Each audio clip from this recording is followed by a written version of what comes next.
तर आज रविवार आहे मित्रांनो. आज बनवलं आहे आमच्या राणी साहेबांनी, बायको साहेबांनी बनवलं आहे आज मस्त खमंग ढोकळा.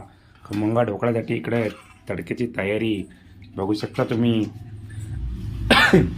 ढोकळ्यावर टाकायचं हे मिरचीचं पाणी, ओवा, काय काय टाकलं याच्यामध्ये? ओवा नाही, तेल, मोहरी, हिरवी मिरची, कढीपत्ता, पाणी, शरयू, साखर, मीठ. असं तुम्ही पण बनवू शकता. आणि आम्ही ऑर्डर शिकवू आपण सांगा, आपल्या गरजेनुसार आम्ही ऑर्डर घेऊ आणि पुरवू. बाहेर आमची शरोई आणि आमची आई साहेब बघू शकता. मोहरी आहे.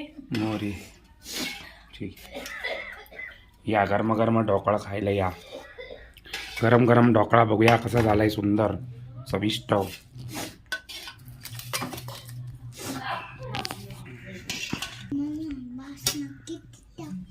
बाळा ते जेवढं आपण इनो पावडरचा वापर आपण करून ढोकळा बनवू शकतो.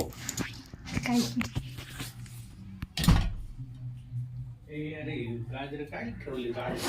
नीट सांगितलं.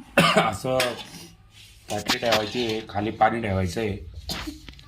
त्याचप्रमाणे आपण लिंबू ठेवा जेणेकरून कडे काळी पडणार नाही.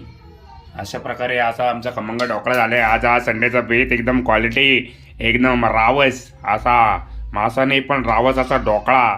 कसा वाटला शरू? काय झालं ते क्वालिटी असा आमच्या बायको साहेब या ठिकाणी आहे. धन्यवाद. ठीक आहे, असे चांगले चांगले पदार्थ आम्हाला खाऊ घाला आणि आज अशीच आमची तब्येत वाढत राहो आणि आम्ही असे धष्टपुष्ट होत राहो हीच अपेक्षा. तुम्ही पण ढोकळा खायला या. लाईक करा, सबस्क्राईब करा. बाय.